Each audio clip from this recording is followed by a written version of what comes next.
Vamos a hablar hoy sobre la teoría del conocimiento, que es una de las partes más relevantes de la neurofilosofía.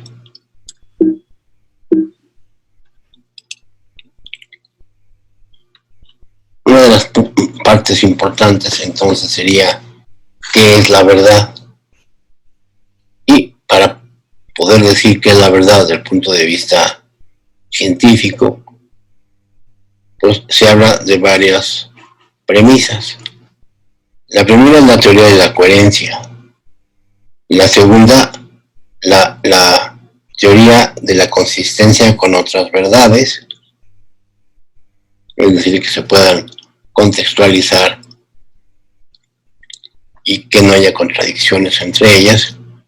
Luego la teoría pragmática, es decir, que sea práctica para la ejecución o resolución de problemas. Y la teoría de la correspondencia. Aquí no estamos hablando de la verdad en cuanto a la verdad en la vida diaria, es decir, la verdad como puede ser este hospital en el que estoy es el Hospital Psiquiátrico Fray Bernardino Álvarez, o es otro hospital, conozco a mis amigos, que también conozco a mis amigos, sino aquí es una verdad que puede ser verificada y que es cierta para un grupo de gentes dentro de la comunidad científica. La teoría de la correspondencia en cuanto a la verdad es lo que hace una creencia verdadera. Lo que hace una creencia verdadera es su coherencia con otras verdades. Esta es una creencia, es verdadera cuando se inserta y forma parte de un sistema de verdades consistentes. Es decir, las premisas que componen esas verdades son consistentes. Por supuesto que no hay contradicción al decir que puede haber un conjunto de verdades o creencias falsas que son coherentes.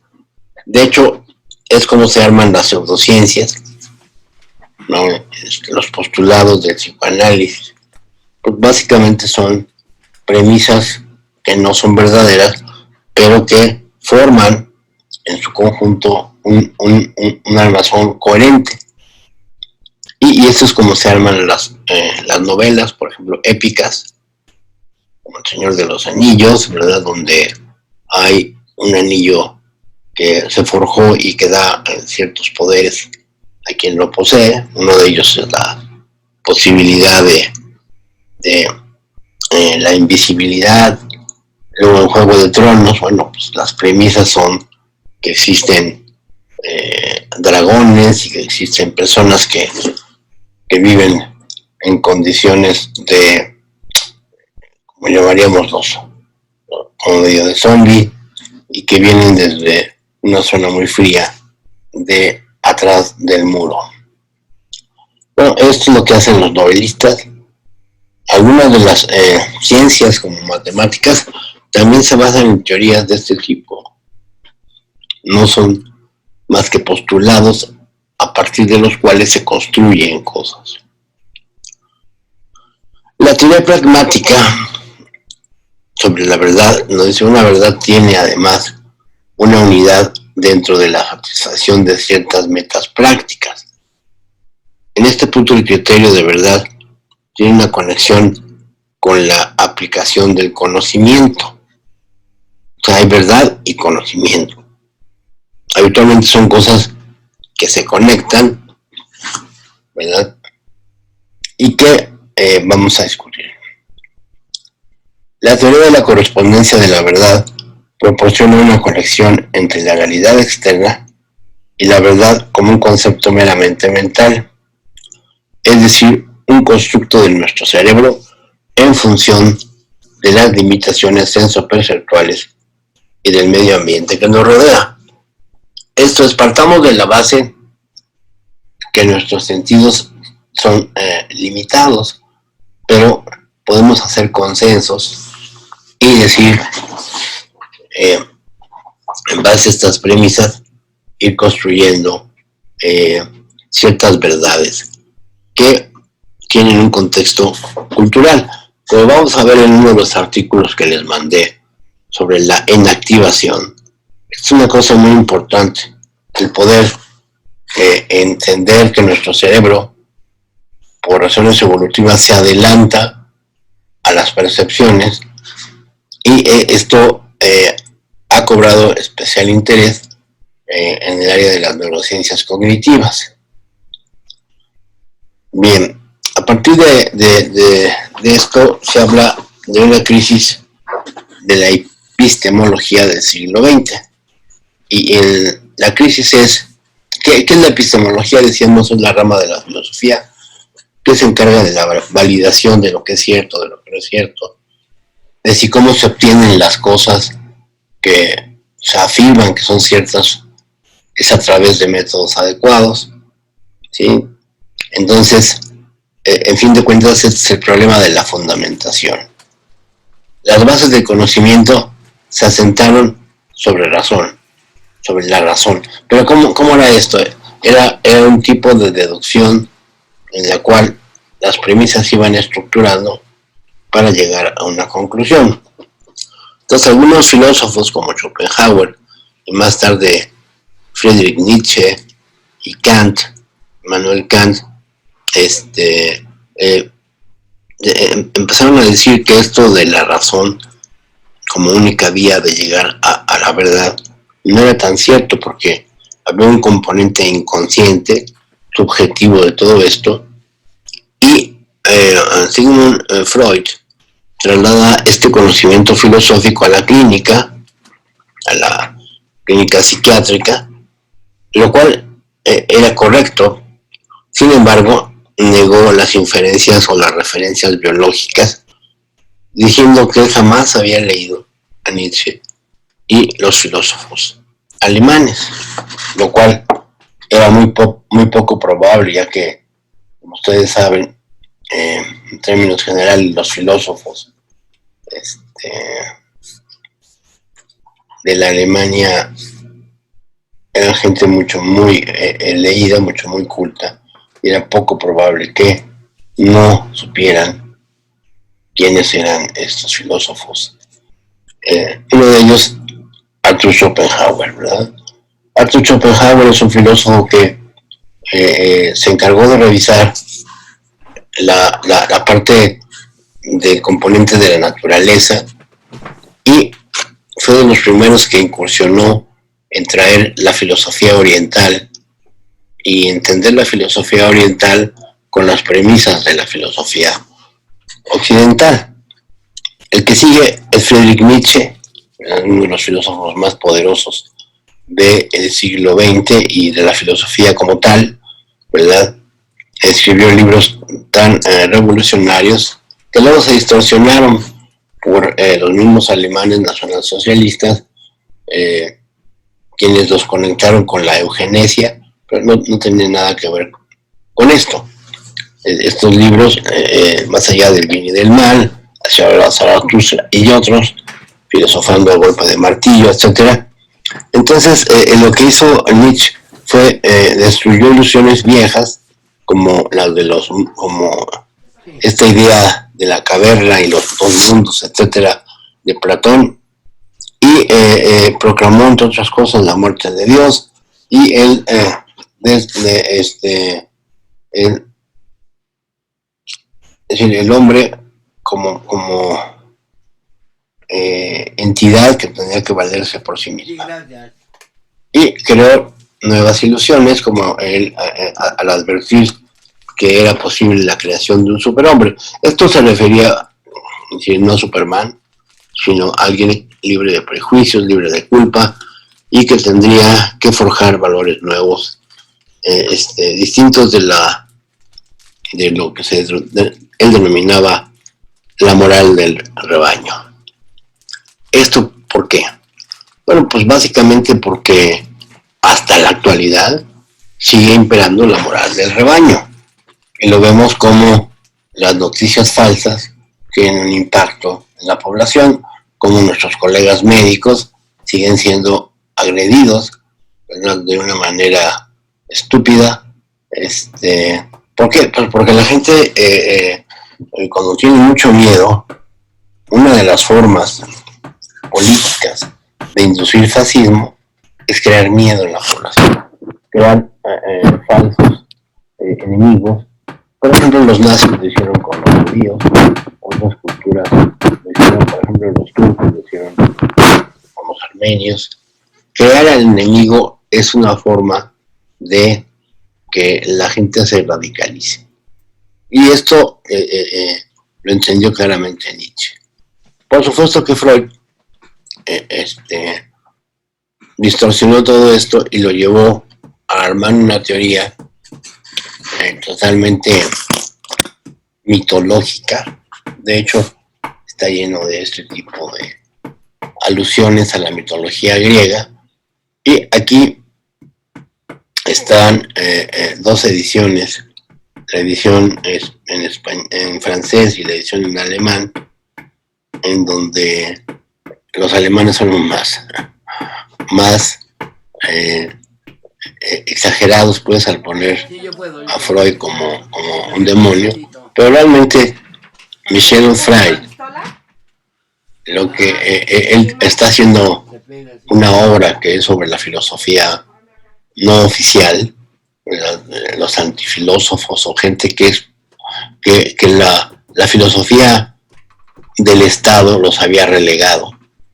Y entre estos está la admiración que él sentía por Sigmund Freud, que se fue desmoronando, sobre todo cuando se abrieron los archivos secretos de Freud, en donde se podía constar que había hecho muchas trampas. Por ejemplo, negaba haber leído a Nietzsche, negaba haber leído a una serie de filósofos, pero curiosamente muchos de estos filósofos ya hablaban del inconsciente, ya hablaban de muchas de las posiciones que luego acuñó Freud. Para entender esto, vamos a hablar, para entender de dónde proviene nuestra verdad y el conocimiento, tenemos que hablar de la percepción y después del conocimiento, y por eso era esta clase que yo les había, esta lectura, perdón, que yo les había mandado, que es esta cosa del proceso de inactivar.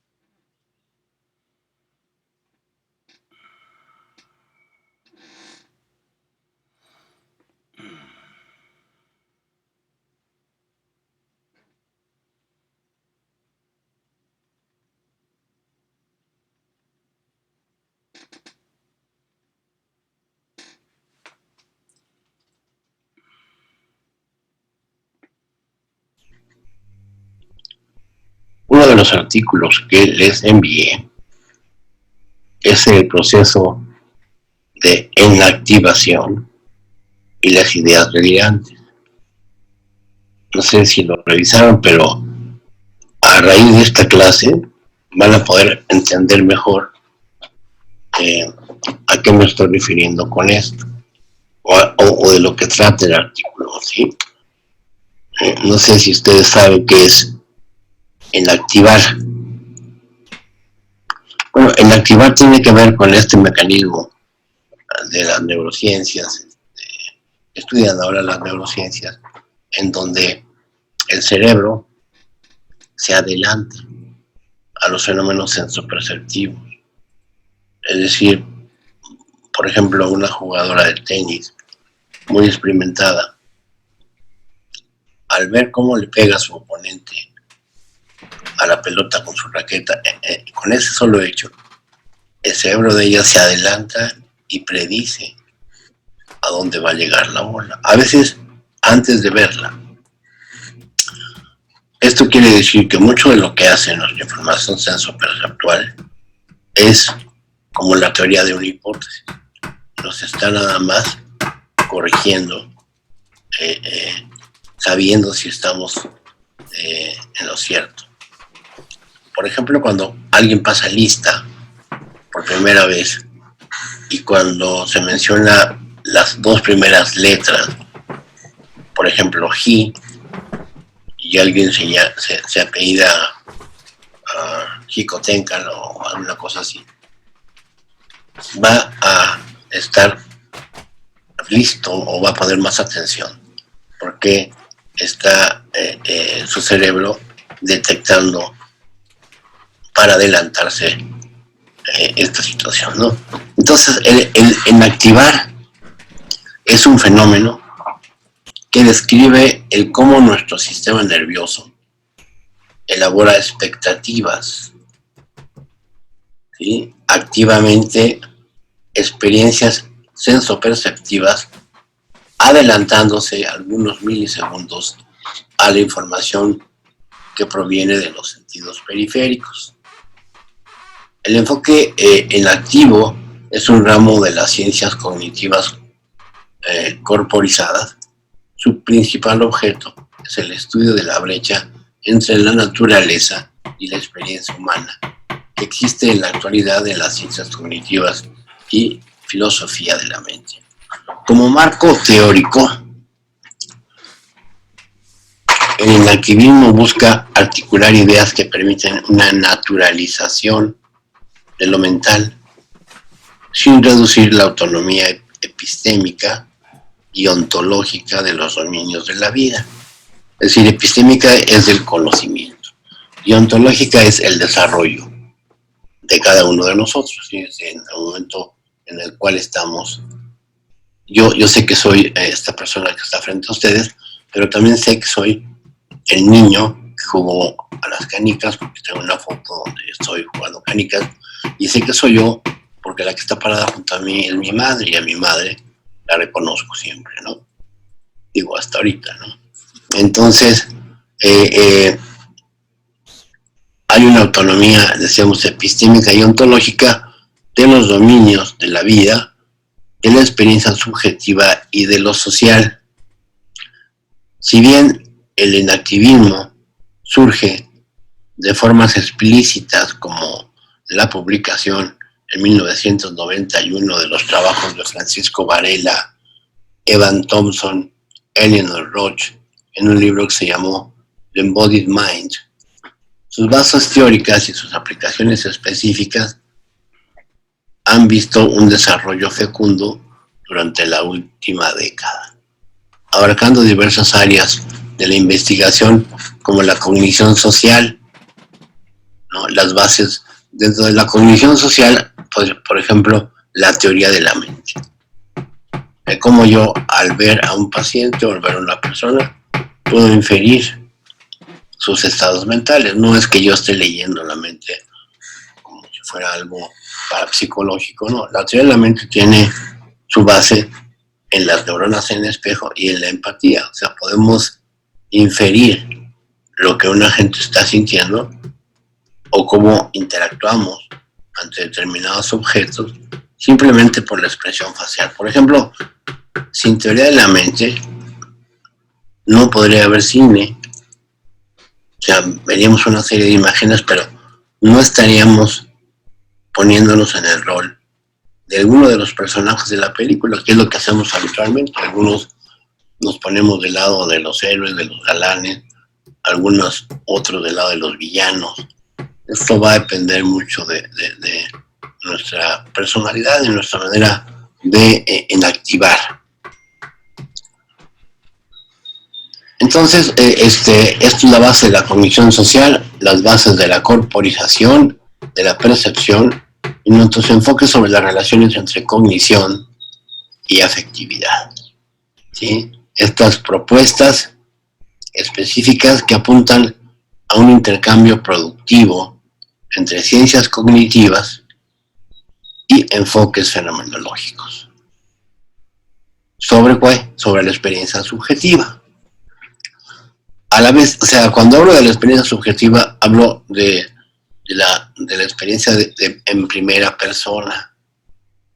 Esta solamente la puedo comunicar hablando, escribiendo o comunicándome con los demás, pero otras personas que tengan cierto entrenamiento pueden inferir, ¿verdad? Cuando ustedes tienen alguna persona conocida que lo ven con cierta actitud, le dicen, ¿qué te pasa? Porque hay ciertos rasgos en su facies, en su manera de caminar, de hablar, que denotan que no es la misma persona. Y eso lo sabemos intuitivamente, no es necesario que hagamos una batería de pruebas, ¿no? Entonces, por eso es una experiencia subjetiva que la inferimos los que rodean a esa persona. A la vez, en la inactivación hay desarrollos que reconocen las profundas influencias de líneas de pensamiento anteriores, como la psicología fenomenológica, los enfoques sistémicos sobre los organismos, las tradiciones filosóficas, pragmáticas y dialécticas, las teorías dinámicas en psicología y el estudio y práctica de la experiencia y la conciencia, tanto desde la fenomenología como desde las tradiciones de meditación. El enactivismo ofrece pues un marco naturalista, pero no reduccionista para el estudio de la mente. En ese sentido, contrasta con algunas de las suposiciones básicas del funcionalismo predominante en las ciencias cognitivas, ¿sí? En cualquiera de sus formas, el funcionalismo, la manera de entender la cognición, es adoptando una metáfora computacionalista, ¿sí? Según la cual el agente cognitivo procesa información proveniente de un entorno, la cual utiliza para actualizar una serie de modelos y representaciones mentales sobre las cuales opera de forma algorítmica para arribar a una decisión que luego se convertirá en una acción, ¿sí? Esto es lo que aprendimos en fisiología humana. Es decir, nosotros los seres humanos percibimos cosas, estas van a través de las vías sensoriales, llegan a las áreas primarias, pasan a las secundarias, y entonces después de un cierto tiempo se integra una respuesta. Esto también se llamó la teoría reflexológica. Recibo información, la integro y emito una respuesta. Esto, a nivel de la teoría de la inactivación, no existe así. Yo ya, desde el momento en que estoy en una situación en la cual estoy expectante del fenómeno, ya estoy programando mis respuestas, ¿sí? Por ejemplo, la lectura. Cuando ustedes están leyendo un texto, se ha hecho la prueba de poder subtraer un par de letras de la palabra, y con que tenga la primera o dos primeras palabras y la última, uno puede inferir qué quieren decir. Entonces esto es muy interesante porque esto es en base a este proceso de inactivación en donde nuestro cerebro va llenando los huecos, y esto lo hacen como una constante universal. La metáfora que predomina entonces hasta ahorita ha sido la reflexológica, donde yo soy como un robot, llega la información y doy una respuesta, ¿sí? Esta es como una tarea a nivel computacional y plantea modelos que expliquen cómo los algoritmos capaces de resolver estas tareas se implementan en el agente cognitivo. Esto es básicamente lo que es el enactivismo, ¿sí? Lo quiero mencionar porque el artículo que les he enviado, pues básicamente habla sobre cómo es posible que podamos juzgar una idea delirante cuando los marcos de referencia de los pacientes psicóticos o con estas ideas delirantes son diferentes a los nuestros. Y cuando llegamos a entender las ideas delirantes, hay una lógica interna que no es la lógica de todo mundo, que no parte de las premisas de todo mundo, pero que tiene cierto constructo ideológicamente pues cierto para el paciente, ¿no? Y esto fue por primera vez observado por Karl Jasper, uno de los psiquiatras más importantes en la fenomenología. Él era filósofo y psiquiatra. Él indicaba que los delirios pueden no ser considerados como simples trastornos del pensamiento, del razonamiento o de las pruebas de realidad. Por el contrario, solo pueden ser explicados en el fondo de la totalidad de la situación de un paciente que se caracteriza por una disolución de la realidad socialmente aceptada.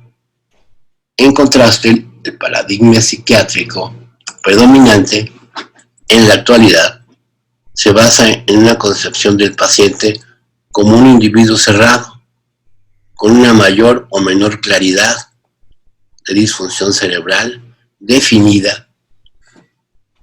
Desde este punto de vista, los delirios parecen ser el producto de información neuronal defectuosa en cuanto al procesamiento o los cerebros que están lesionados. Después de todo, los delirios tergiversan la realidad por lo que deben de estar estructurados de alguna manera en una cabeza que generalmente se define como lesionada, y de esta manera estructura creencias falsas basadas en inferencias incorrectas sobre la realidad externa. Pero ¿cómo es que valoramos la realidad externa? Pues ya lo dijimos en la primera parte, la contextualizamos, habitualmente preguntamos, habitualmente debe de ser similar para la mayoría de nosotros. Si yo tengo un jardín rectangular en mi casa, puedo invitar a cualquiera de ustedes y cerciorarnos de que es un jardín, porque es de color verde, porque tiene pasto, porque tiene flores, pero además porque tiene una forma rectangular en el cual, para la cual hay un concepto que es similar para la mayoría de aquellos que conozcan la geometría, ¿no? Entonces, esta parte es importante porque la gente que estructura los delirios los estructura con premisas que no son las mismas y que no se pueden hacer un consenso de las mismas, ¿no? Esto difícilmente puede ser toda la historia en cuanto a las ideas delirantes. Incluso para las definiciones actuales de ilusión, debe de contener una cláusula cultural. Algunas convicciones que parecen extrañas desde el punto de vista occidental, bien pueden ser compartidas por otros en un marco cultural diferente. Luego, no dar justificación para un diagnóstico de ilusión.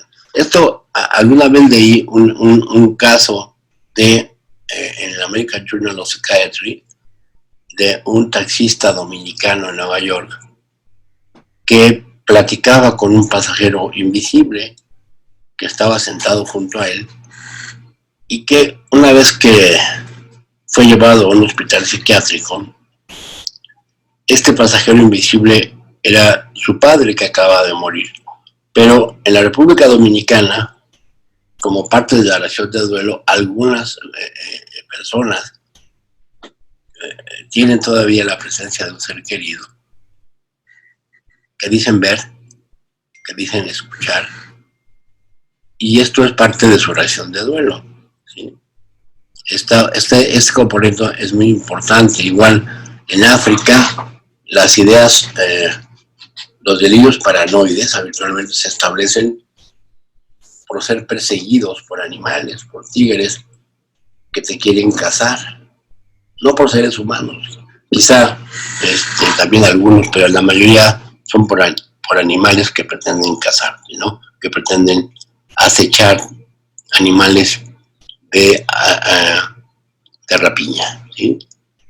En este artículo que les he dejado leer, los argumentos son que los delirios deberían considerarse más bien como fenómenos intersubjetivos en lugar de reificarlos. Reificarlos es es ponerlos en el centro como estados localizables en la cabeza del paciente. Un enfoque fenomenológico y en activo presenta los delirios como perturbaciones de la intersubjetividad en dos niveles. Primero, los delirios de manifestarse principalmente como fallas de comunicación. Mientras el paciente está interactuando con los otros, mientras no interactúe no vamos a saber que está delirando. Uno se da cuenta que no es posible llegar a un lugar común de definición de situaciones a través de dar y tomar habitualmente la razón, porque no hay perspectivas mutuas, y aquí la contextualización como prueba de realidad es muy difícil de establecer, ¿sí? Y esto lo saben los pacientes llegan a un momento en que se dan cuenta que si están comunicando los delirios y son cuestionados sobre la veracidad de los mismos, llega un momento en que ya no hablan, se quedan, no los están comunicando, ¿no? Yo tuve un caso cuando era residente de primer año de medicina, de psiquiatría en el Fray, de un paciente que era manco, no tenía un brazo. Y cuando yo me acercaba a él, no me quería decir por qué. Después de cierto tiempo, en que yo ya había dejado de preguntar por qué no tenía brazo, me dijo que él lo había perdido en la guerra de Vietnam. Entonces yo le dije, pero si usted es de Dolores Hidalgo. Y entonces me afirmó que ya el estado de Guanajuato era parte de la Unión Americana. Esa era la parte de la estructura delirante. Y que él hablaba un idioma que se llamaba chinglés. Y tengo un diario completo en chinglés de él. La realidad después la supe unos hermanos, porque además este paciente tenía dromomanía, que la pasaba caminando de un lado a otro del pabellón, y cada 2 semanas un hermano le traía zapatos nuevos. Y en una de esas llegadas del hermano me comentó que el paciente se había amputado el brazo poniéndolo debajo de las ruedas de un tren, y que esto había ocurrido después de la muerte de su madre. Cuando murió su madre, además, fue interesante porque no mostró ningún dato de dolor aparente externo, pero sí, seguramente tuvo un problema de reconocimiento de su brazo. A lo mejor pensaba que era el brazo de su madre, como suele pasar en algunos esquizofrénicos que tienen estos estados de anosognosia, ¿sí? Entonces, hay una lógica en el delirio. O sea, el paciente era veterano de Vietnam, porque Guanajuato ya era parte de la Unión Americana, y él no hablaba muy bien inglés, pero hablaba una especie de dialecto donde se mezclaban algunas sílabas de inglés con español, ¿no? Sería como Spa-English, pero él le llamaba chinglés. Entonces, es muy interesante cuando uno puede entrar a las estructuras delirantes de los pacientes, porque son literalmente realidades paralelas, ¿no? Son esta parte de la intersubjetividad.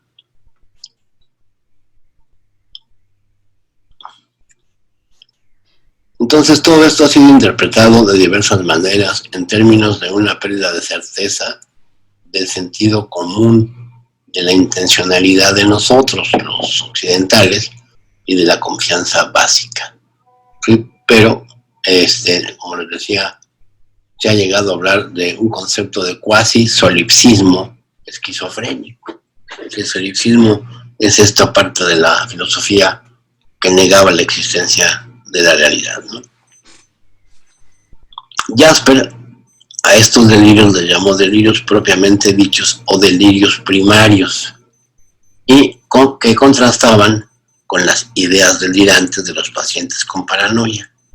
Hoy trastornos delirantes psicóticos, ya sea en manía o en depresión.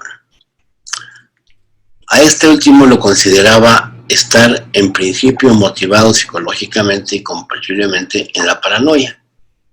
Por ejemplo, es principalmente el sospechar y la ansiedad que conduce al engaño de persecución. En manía, pues básicamente son los delirios de grandiosidad, con una expresión del estado de ánimo subyacente alto. En contraste con los delirios primarios, estos involucran una transformación de la experiencia básica que para nosotros tiene mucha dificultad para ser entendido. En la psicopatología reciente, fenomenológica, esta diferencia ha sido interpretada en términos hegelianos como delirios ontológicos, ¿verdad? En donde estos delirios ontológicos se refieren a una estructura alterada de la subjetividad como la base trascendental de la experiencia en sí mismo. Sí, esto fue muy importante, esto de la alteración ontológica, porque el paciente mismo puede decir, sí, yo antes pensaba esto, pero ahora esto es diferente. ¿Sí? Yo tuve un paciente que es muy interesante, que era un abogado de una secretaría del gobierno, de la Secretaría de la Agricultura. Y un día me llegó con su hermano, que era doctor en computación, y me explicó cómo todos estábamos controlados por el Sputnik. El Sputnik era una cápsula que mandaron los rusos al espacio. Y resulta que me dijo, usted trae tarjeta telefónica. Antes usábamos teléfonos en la calle, había casetas telefónicas. Y las tarjetas telefónicas, el chip, parece un Sputnik, que era una bolita con rayitas, ¿no? Y entonces, según mi paciente, todos estábamos controlados desde esta nave espacial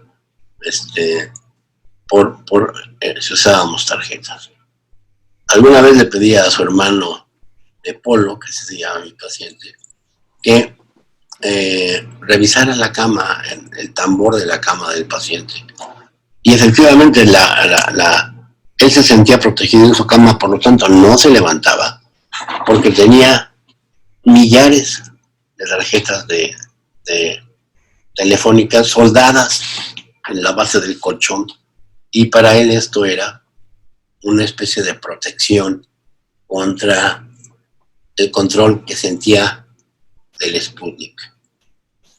Este fue uno de mis primeros pacientes que traté con olanzapina, cuando yo fui de los que hizo el estudio de siembra en México, en el FRAI, de olanzapina, y de repente un día llegó y me dijo, oiga doctor, Polo me dijo un día, oiga doctor, y entonces cuando yo veía a Adán y a Eva en el metro, esta es mi enfermedad, efectivamente, y también a San Juan Bautista, sí, claro, era tu enfermedad. Entonces empiezan a tener cierto insight, cierta autopercepción, pero esto es porque quizá, ¿verdad?, algunos circuitos en su lóbulo prefrontal empiezan a hacer juicio de realidad. ¿Por qué digo en el lóbulo prefrontal? Fíjense ustedes que todos estamos en la noche entrando y saliendo a varios estados psicóticos, las ensoñaciones. Cuando soñamos hacemos cosas que no haríamos en la realidad, que son inverosímiles, pero no nos cuestionamos cuando estamos en el sueño, ¿por qué puedo hacer esto? ¿Por qué puedo atravesar paredes? ¿Por qué puedo volar? ¿Por qué puedo nadar mucho tiempo sin respirar? Y esto se debe a que cuando estamos dormidos en sueño humor, el lóbulo prefrontal está con baja actividad. Y les recuerdo que el lóbulo prefrontal tiene que ver con el establecer ciertos juicios de realidad. Entonces, cuando estoy en sueño humor, tengo estados de psicosis donde me creo lo que estoy soñando. ¿Okay? Entonces, esta parte, cuando estamos en este estado delirante, tenemos un estado de intersubjetividad que es interinactiva. ¿Sí? Hay conceptos de delirio. Primero, hay una cuenta de la constitución de la realidad a través de la promulgación de mi percepción que está alterada, y B, la constitución a través de la interinactivación que se establece a través de la comunicación. O sea, yo solamente puedo comunicar cómo armo mis ideas delirantes a través de contextualizarlo con lo que la gente piensa. Por supuesto que me voy a dar cuenta de que esto es visto de alguna manera mal o sospechosa, y entonces empiezo a no comunicarlo o a comunicarlo de manera selectiva. Bueno, el artículo espero que les haya servido. Seguiremos hablando sobre el mismo al final de esta clase.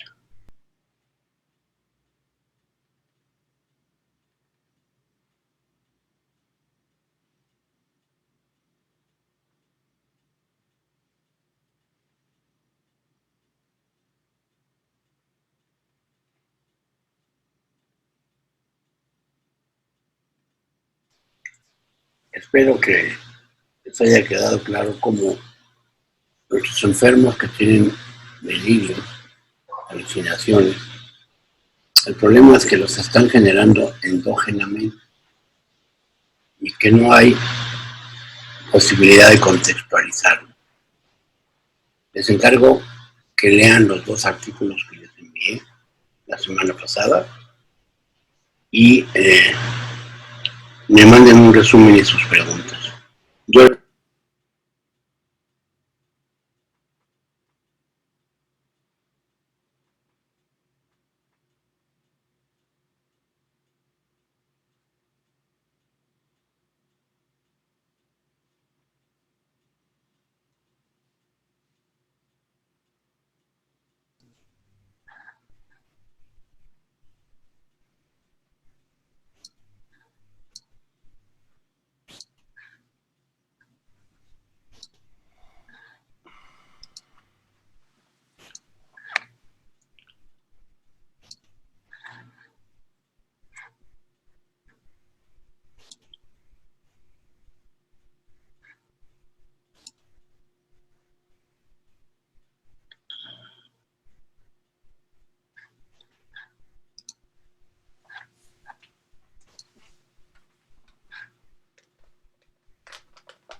Muy bien, entonces estábamos en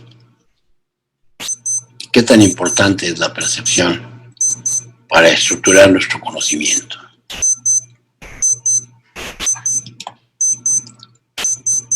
Y para esto vamos a hablar de un filósofo importante, Immanuel Kant, en la teoría del conocimiento y de la percepción.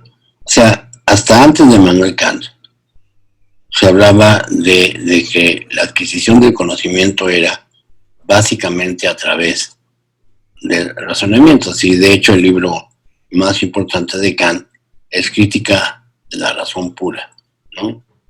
Entonces él, en su libro, ¿verdad?, sintetiza parte de por qué esta razón pura no es necesariamente una forma importante de acercarse a la verdad, ¿verdad? El título del libro hace referencia a un análisis crítico de la razón pura, ya que los conocimientos no se generan a través de los sentidos. Estos están filtrando inclusive información debido a la naturaleza propia de nuestra mente humana. Es decir, nosotros evolucionamos con una cantidad de sentidos. Por ejemplo, el sentido de la vista, que vamos a ver en detalle, tiene en el ser humano ciertas limitaciones en el espectro luminoso. No vemos ni los infrarrojos ni los ultravioletas. No necesitamos verlos evolutivamente.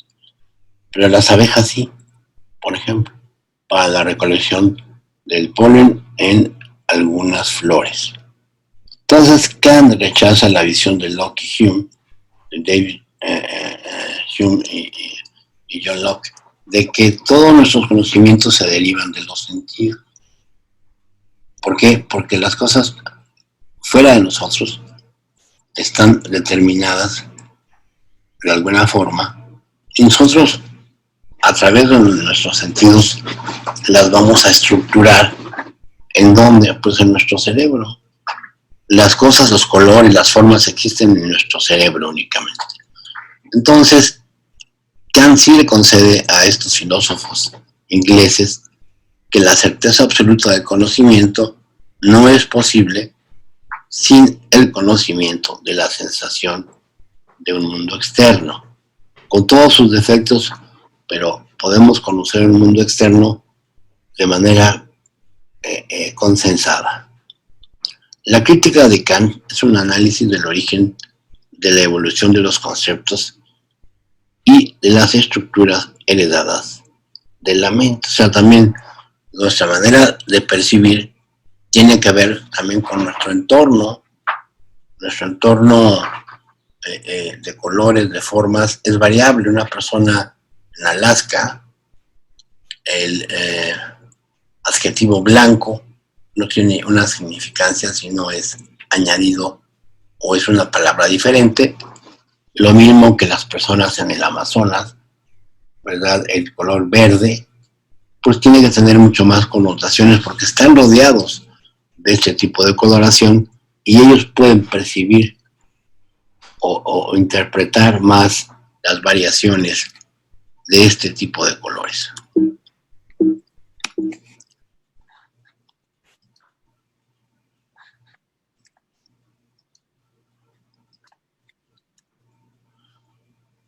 ¿Cuáles son las aportaciones de Kant a la teoría del conocimiento? Bueno, Immanuel Kant fue una figura central en la filosofía moderna y él sintetizó dos cosas, el racionalismo y el empirismo. Y ambas cosas, yo puedo adquirir información que la integro como una premisa y que esto puede llegar a formar parte del conocimiento moderno.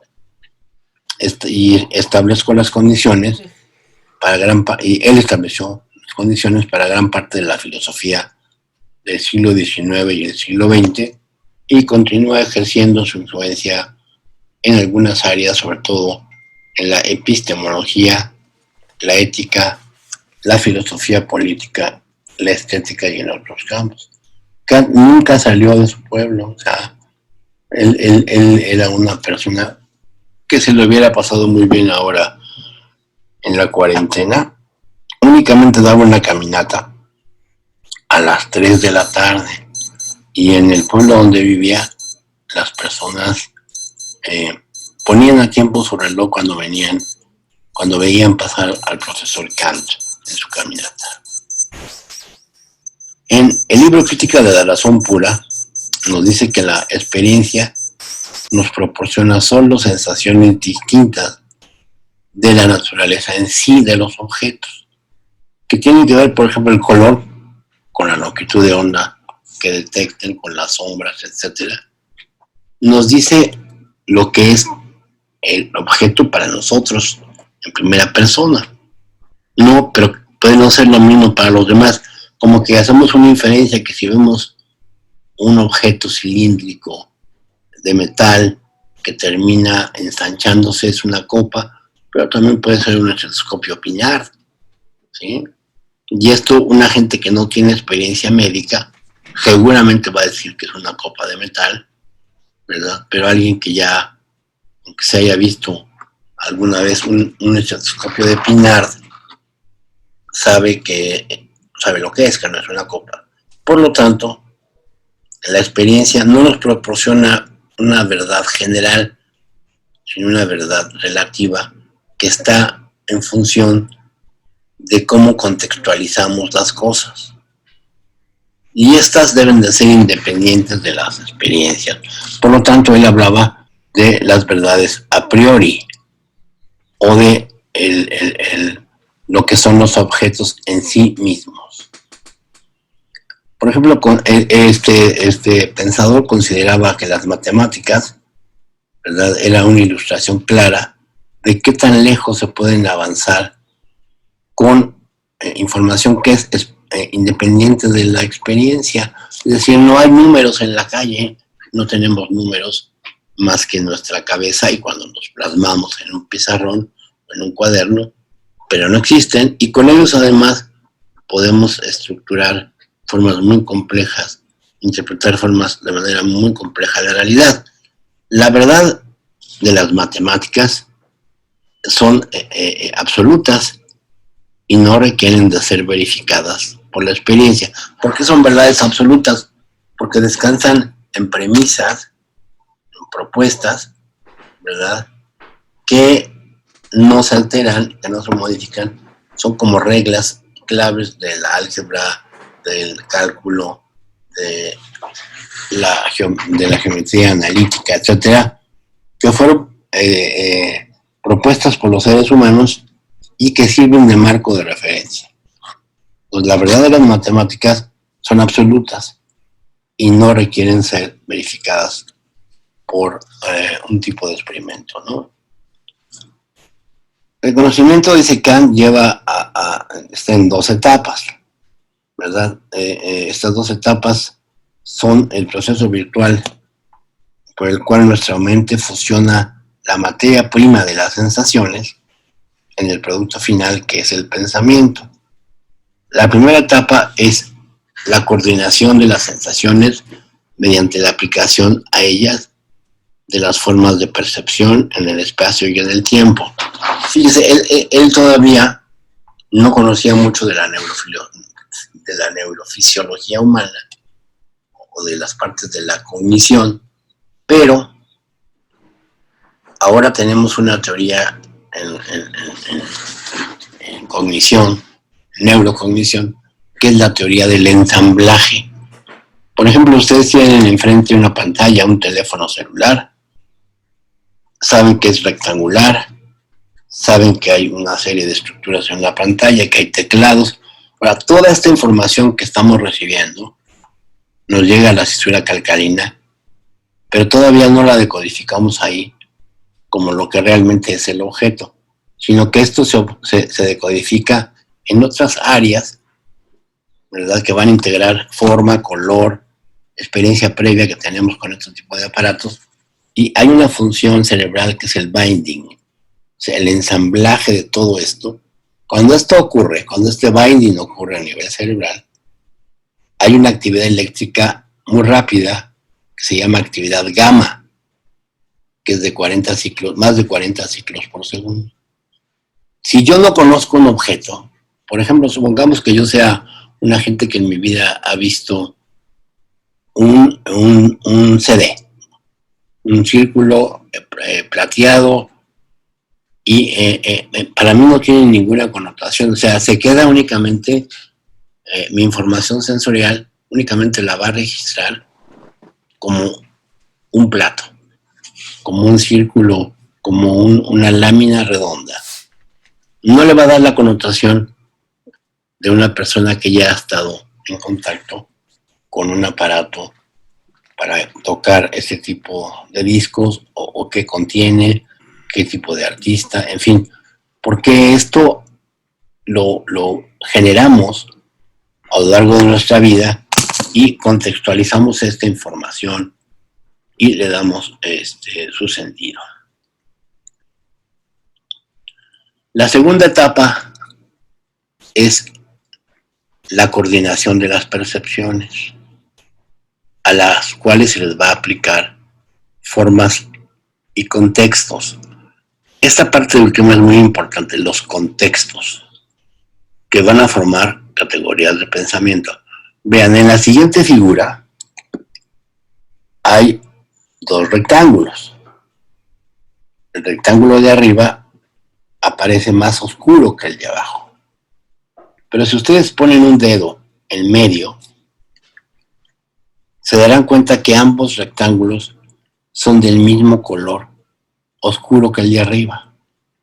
Si quitamos el dedo del medio, vemos que vuelve a ser diferente. ¿Qué está pasando? Estamos engañando a nuestro cerebro, porque lo que nuestro cerebro está viendo es básicamente la sombra.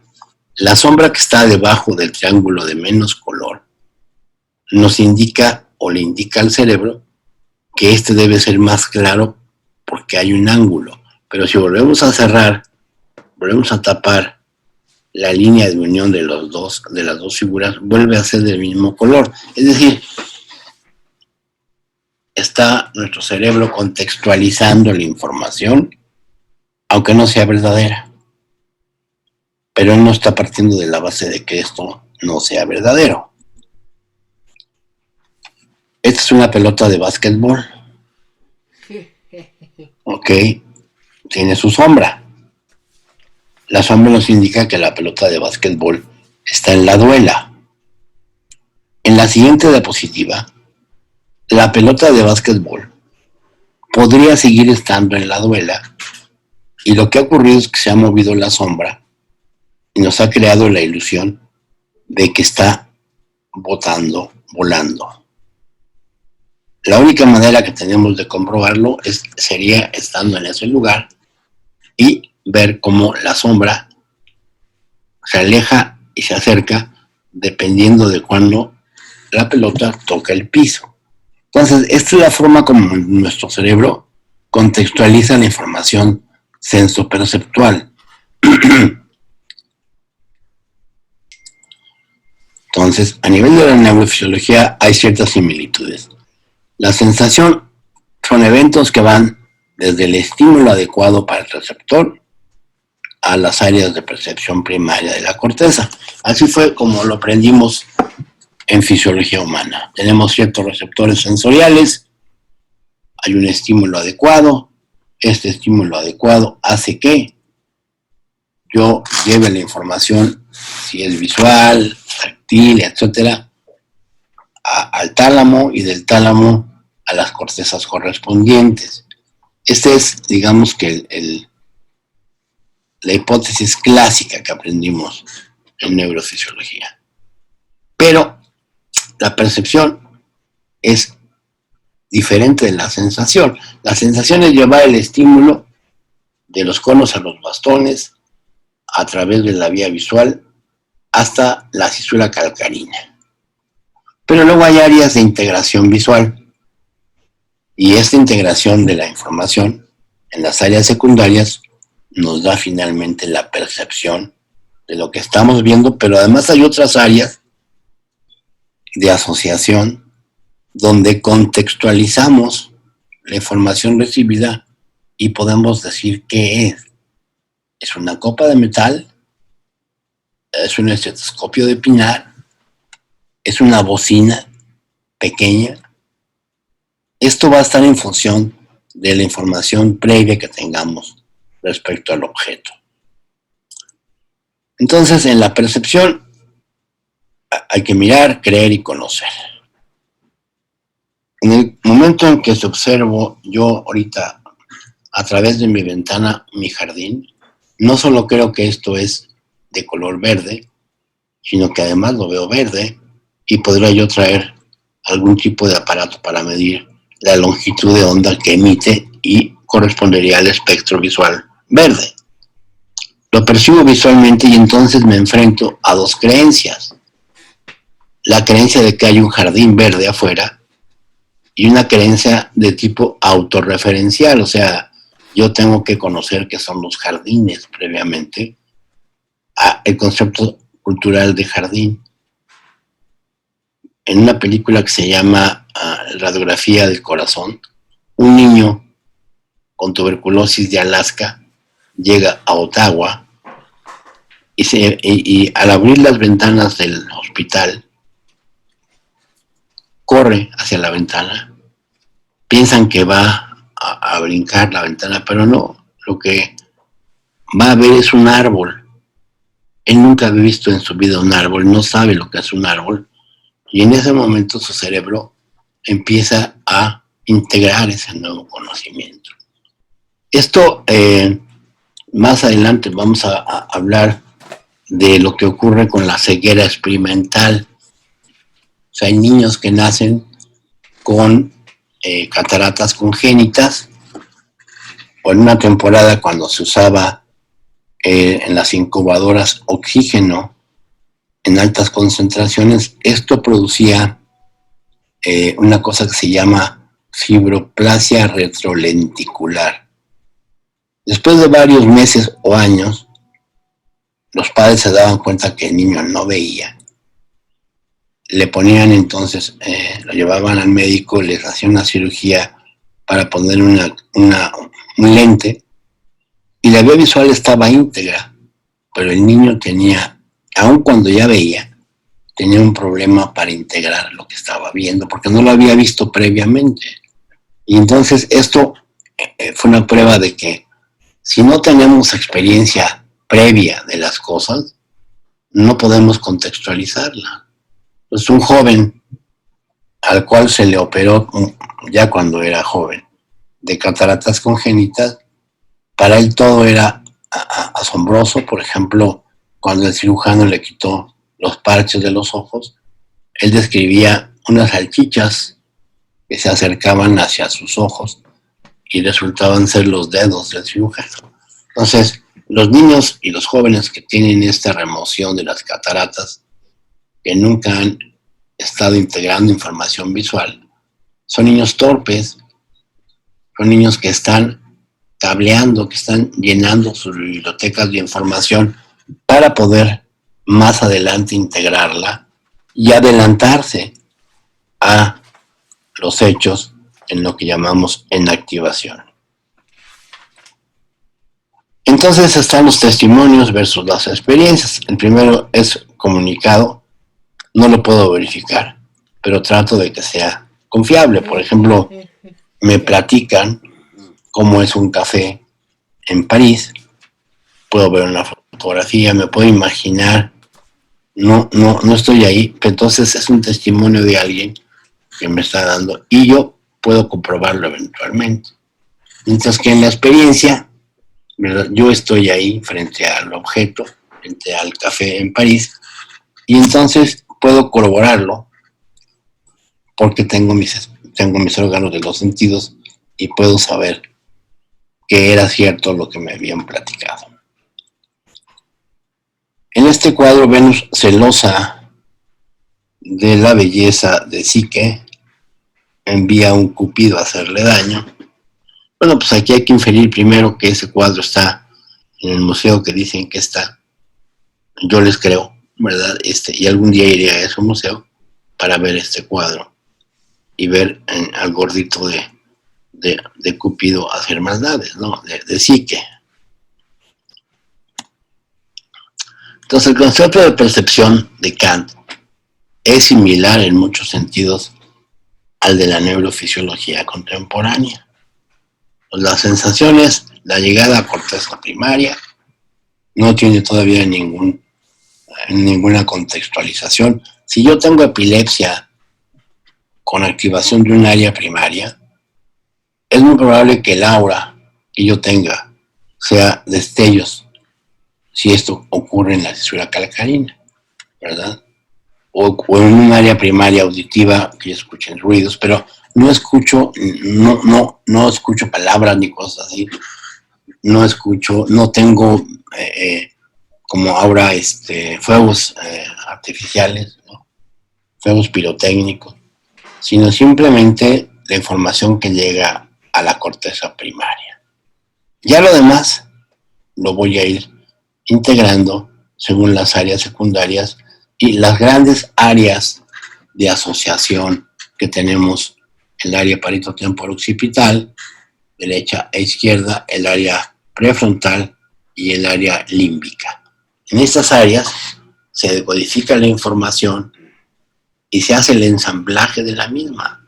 O sea, yo puedo saber que un libro que tengo en mi mano es pesado, que además es rectangular, que además es de tal o cual color. Pero cada una de estas cosas no llegan a la misma área sensoperceptual, llegan a diferentes áreas. Pero yo al libro lo percibo como una sola cosa ensamblada. Por eso estas áreas sensoperceptivas son muy importantes para integrar las cosas y darles un concepto en sí mismas con las limitaciones de mis órganos de los sentidos. ¿Sí? Entonces la mente agrupa las diversas sensaciones acerca de un objeto, por ejemplo una manzana, la sensación de su olor, la presión con la cual yo puedo saber si está madura o si está verde, la luz que se refleja sobre ella y le da el color, el sabor. Todo eso se unen para construir y constituir la cosa que llamamos manzana, ¿sí? En la actualidad existe una conciencia de un estímulo a partir de un objeto específico. Esto era lo que Kant entendía como la percepción en sí misma.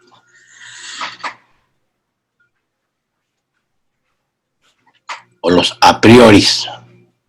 O sea, para Kant un a priori creía que la mente utilizaba dos métodos para esto.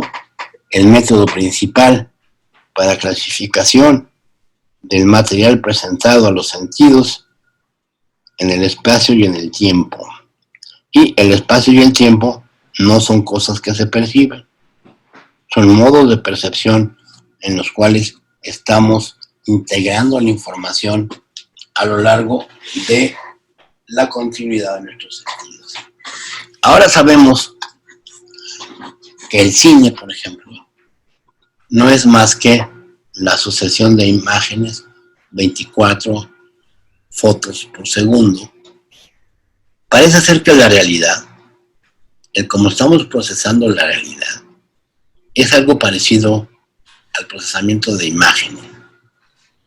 Es decir, nosotros detectamos movimiento, detectamos una serie de cosas y nos da la ilusión de que estamos viendo las cosas en línea.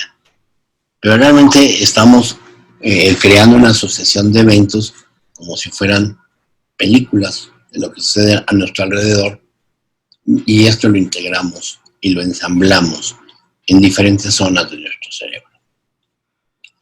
El a priori, entonces, es una construcción en cuanto a espacio y tiempo, porque todos ellos nos presuponen una experiencia. Es inconcebible que tengamos alguna experiencia futura que no los involucre, y nunca vemos un espacio vacío, solo los objetos y el fondo.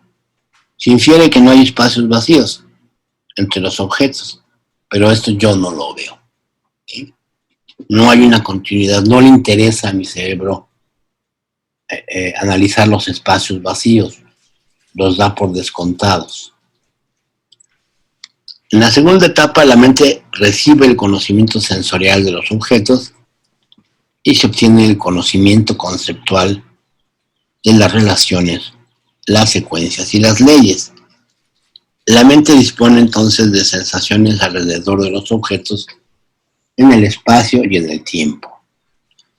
Por lo que en la segunda parte de la organización de la percepción, ¿verdad?, ya tenemos ideas básicas, ensambladas de diferentes zonas sensoriales de lo que es un objeto.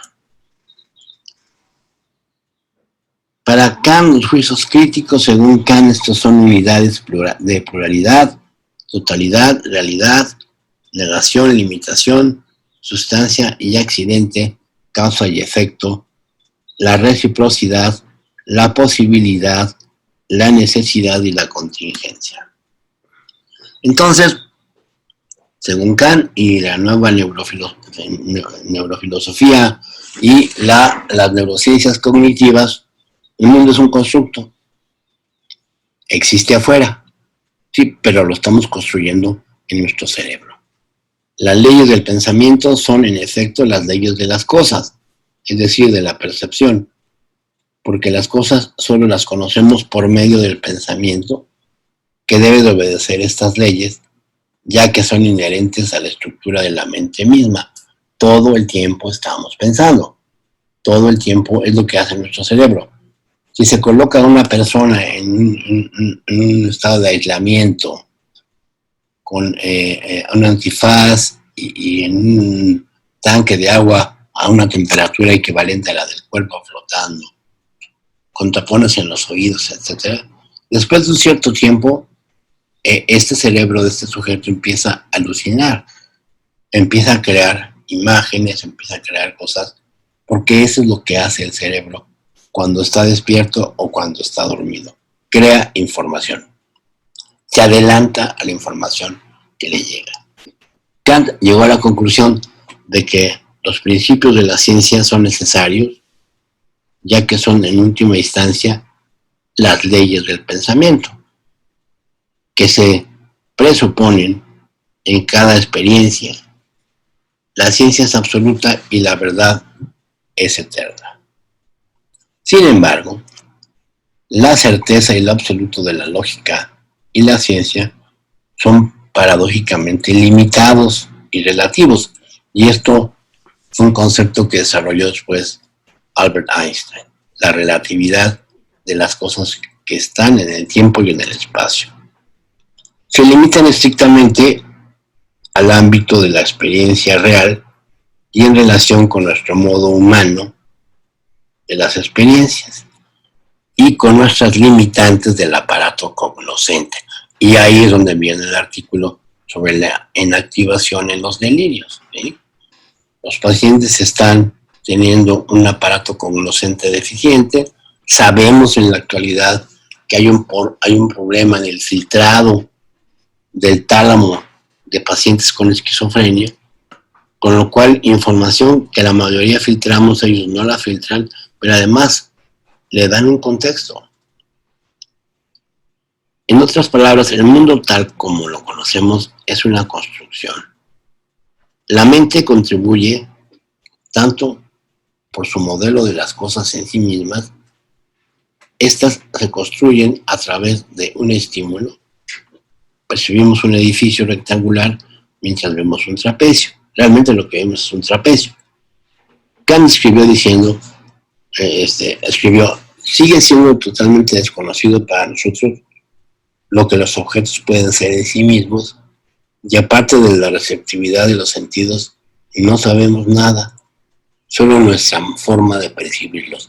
Y un ejemplo muy interesante al respecto, si ustedes le preguntaban a un griego del siglo no sé, del siglo III antes de Cristo, cómo era la trayectoria de una flecha que era lanzada por un arquero, lo que trazaban era un rectángulo, o sea, la flecha subía, hacía su avance y luego caía sobre su blanco, pero era un rectángulo. Cuando se descubre la parábola, el tiro parabólico, entonces ya la gente incorpora esta idea de cómo las cosas siguen esta trayectoria parabólica para dar en el blanco, o sea, donde salen, se elevan, no rectangularmente, sino gradualmente, llegan a un clímax y luego van a dar al blanco, ¿sí? Es decir, nuestra percepción está en función de la experiencia previa que tenemos. ¿Cuáles son las limitaciones del conocimiento humano?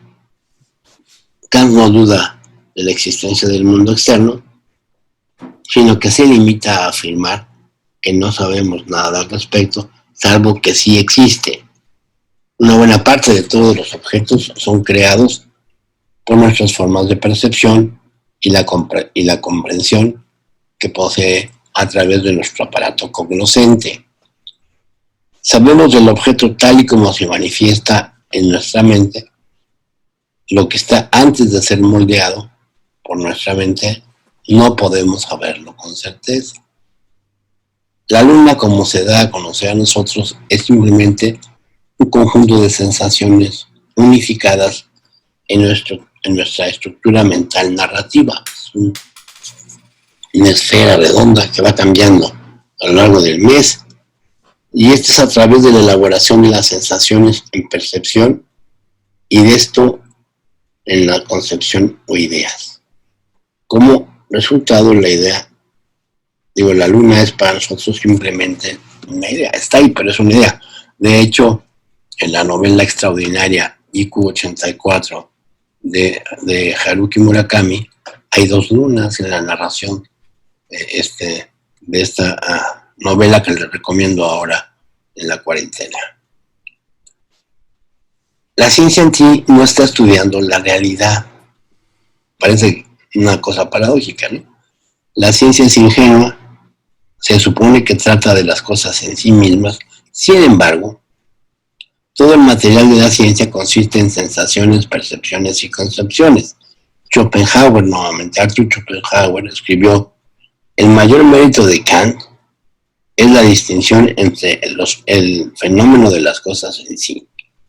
Dicho de otra manera, nuestra mente siempre trata con los mapas, nunca con el territorio que llamamos realidad. Hacemos un constructo de las cosas en base a la limitación de nuestros sentidos. Es muy importante. Nosotros estamos teniendo una concepción de lo que es real a base de sentidos limitados. Evolutivamente no tenemos los mejores ojos de la evolución, tampoco los mejores oídos de la evolución, quizá tampoco el mejor sentido del tacto. Tenemos los sentidos que nos permitieron sobrevivir, ¿sí? Y con esto estamos construyendo la realidad. Entonces hay una realidad que es las cosas que observamos para nosotros mismos.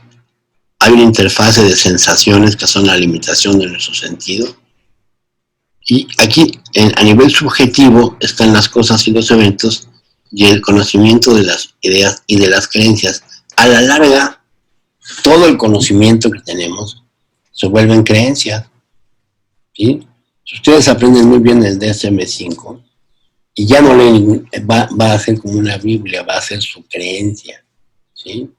Esto ha sido importante porque hay muchos psiquiatras que critican cómo está estructurado el DSM, los DSM en general, y dicen que los DSM son realmente hacer un promedio de la psicopatología. Si tú te sales un poquito de alguno de los criterios operativos, ya sea para un lado o para otro, ya no tienes ese diagnóstico, pero sigues teniendo psicopatología. Entonces quiere decir que estamos haciendo un promedio de la realidad que es operativamente útil, que puede servir para hacer diagnósticos y tratamientos, pero no debemos de olvidar que es solamente un constructo operativo. Entonces, la percepción es una fuente de conocimientos y de justificación, principalmente por virtud de que conduce a creencias que constituyen un conocimiento y que son justificadas, pero además hay un consenso de ellos que no son de utilidad. El estudio de la percepción desde la epistemología comprende los siguientes aparatos: el que percibe, que es en primera persona; el objeto que se percibe; la experiencia sensorial, es decir, mi experiencia visual respecto a colores, formas, objetos parecidos; la relación entre el objeto y el sujeto, lo cual se conoce como relación causal, mediante la cual el objeto produce experiencias sensoriales en el sujeto que la percibe. Por ejemplo, una persona daltónica, ¿sí? Le pides que dibuje el mar y de repente el mar aparece rojo. Y es que hay un problema a nivel de los pigmentos de sus células sensoriales, ¿sí? Bueno, esa es su realidad de él. Por supuesto que después de cierto tiempo, él entiende que es daltónico y hace un esfuerzo por tratar de identificar los colores como el resto de la gente, pero su percepción de los colores está alterada. O en la sinestesia, donde la gente cuando oye un número ve también un color o una nota musical, nuevamente también esto le lleva a experimentar un color. La creencia perceptual.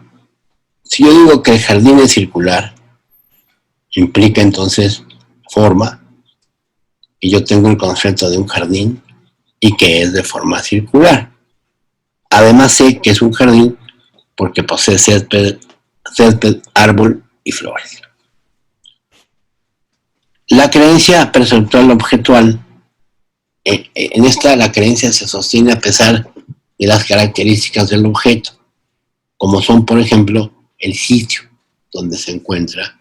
El jardín sigue siendo circular, puede ser ovoide, pero desde donde yo lo veo no me parece así, yo lo veo como circular. Esto es como yo debo de creer en lo que es justo en términos de lo que yo creo que es, y no en otro tipo de términos. En las relaciones de pareja es importante ponerse de acuerdo en este tipo de creencias, que es la fidelidad, por ejemplo. Infidelidad es ver a otra o a otro. Infidelidad es tener fotos de una ex. Entonces uno tiene que ponerse de acuerdo en esta creencia conceptual. ¿A qué se le llama ser infiel? Ni la Z Jones me mira como tan caliente como esta muñecota. A este no lo suelto ni muerta. Definición de ingerir alcohol. El doctor me dijo que una copa al día, que esto sí estaba permitido. Percepción, concepción y creencias. El que justifiquemos una percepción y se transforme en una creencia no siempre está justificado.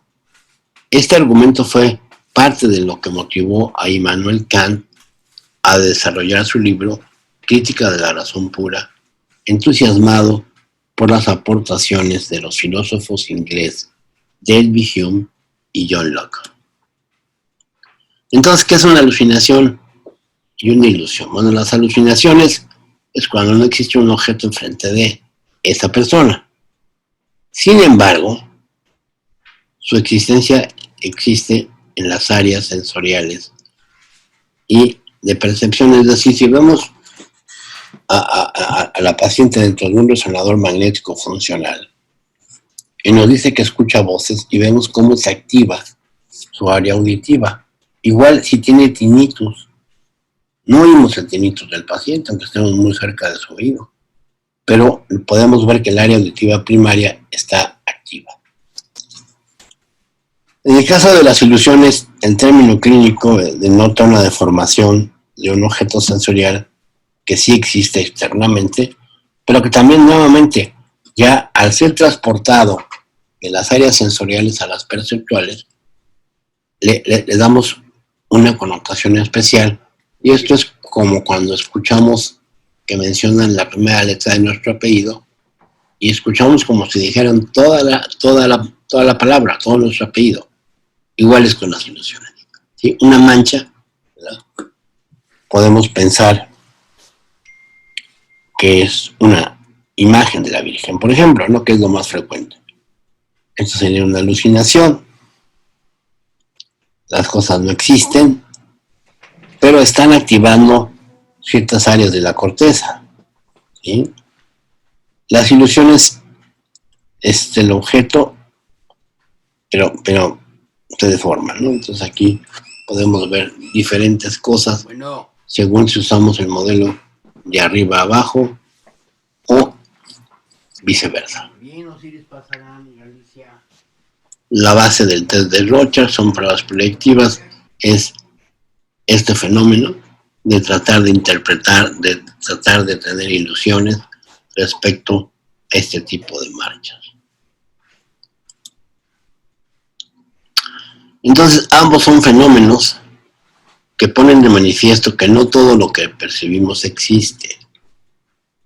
Para algunos filósofos es una evidencia más de cómo el realismo es inocente, por decirlo menos. Entonces, hay ciertas regiones en la esquizofrenia que se van a activar en los estudios de resonancia magnética, ¿verdad? El colículo inferior derecho, en la ínsula, la parte izquierda y la derecha, la parte del giro para hipocampo, el giro temporal superior, el hipotálamo, el lado derecho. Ahora, estas activaciones están evidenciando, ¿verdad?, fenómenos de tipo alucinatorio, auditivos o visuales. ¿Sí? Acuérdense que estos estudios se hacen con una base de datos de cerebros normales, y lo que se ve cuando se mete un estudio, en este caso como de un esquizofrénico, es qué tanto cambia o los diferenciales respecto a los cerebros catalogados como normales. Por ejemplo, esto es en estudios también de resonancia magnética, las zonas que se activan cuando leemos unas palabras. O sea, el leer activa básicamente la esfera calcarina y áreas secundarias para contextualizarlas. Al escuchar, pues el área de Wernicke, en el lóbulo temporal. Al platicar, ¿verdad?, zonas de la zona precentral. Y al generar verbos, el área de Broca y una parte del área de Wernicke, ¿sí? Están conjugando esta información.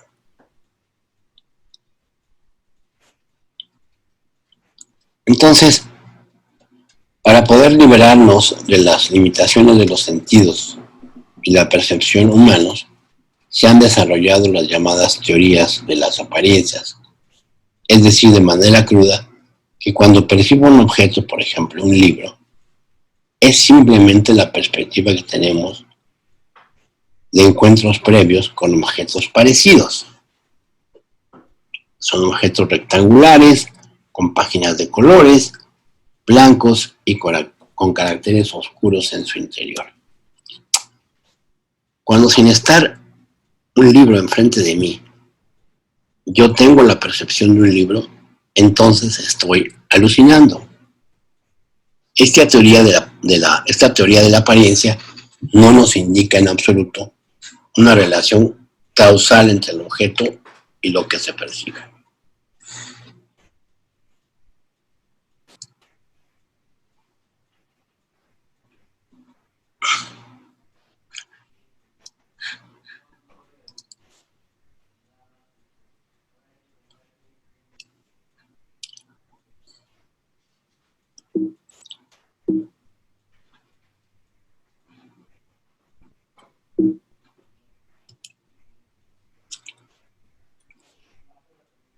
Una alucinación visual que podemos llamar casi igual a la realidad, que nos impide saber si estamos alucinando, dormidos y soñando o despiertos. Esto es un fenómeno que se llama sense datum, sin datos. Es decir, nos es imposible distinguir su origen real. A esta experiencia se le conoce como sense datum, sin datos. La teoría adverbial de la percepción, si se combina la experiencia sense datum con la teoría del realismo directo, se obtiene una tercera posibilidad. En efecto, si hay un jarrón enfrente de mí, con la cara de un personaje oriental que puedo contemplar a cierta distancia y añadir mediante una ilusión óptica información que no existe, pero que en otra ocasión, cuando he visto objetos parecidos, está presente.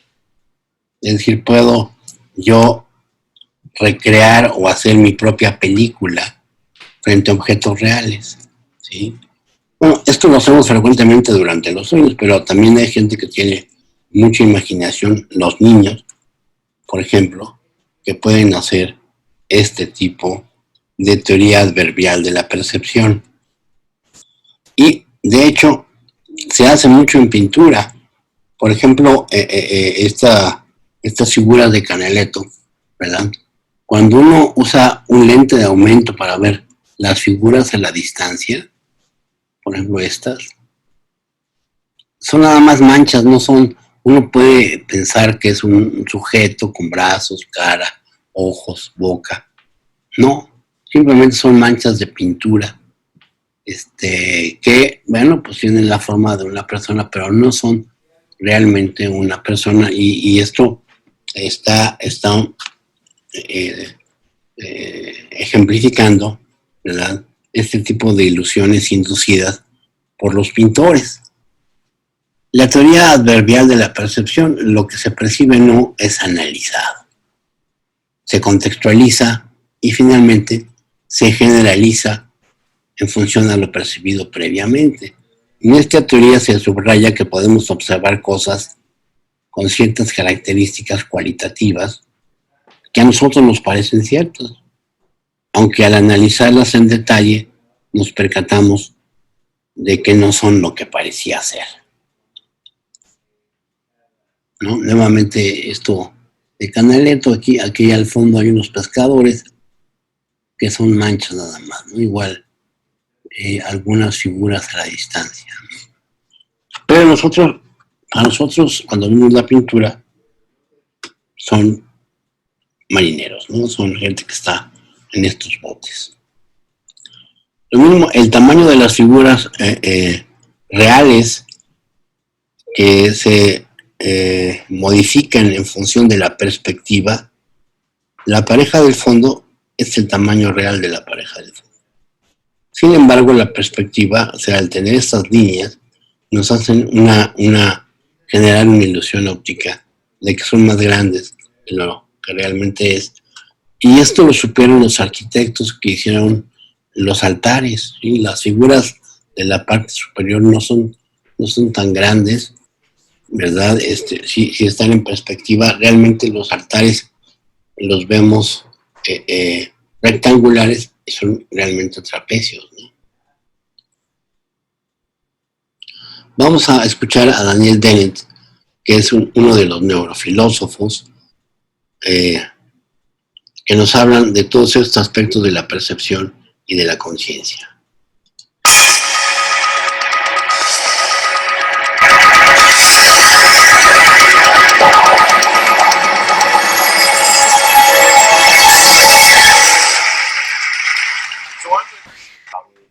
Problem that I have, and that's that I'm a philosopher. When I go to a party and people ask me, what do I do? And I say I'm a professor, their eyes glaze over. When I go to an academic cocktail party, it's all a professor.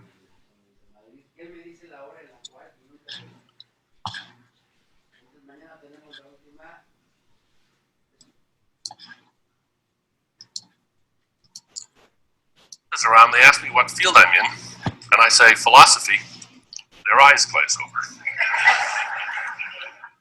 When I go to a philosopher's party, and they ask me what I work on, and I say consciousness, their eyes don't glaze over, their lips curl into a snarl. And I get hoots of derision and cackles and growls because they think that's impossible. You can't explain consciousness. The very chutzpah of somebody thinking that you could explain consciousness is just out of the question.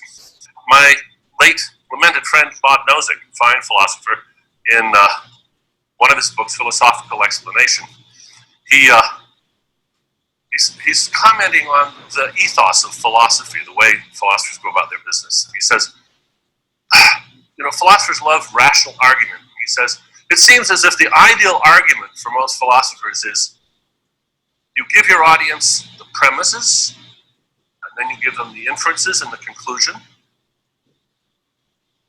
And if they don't accept the conclusion, they die. Their heads explode.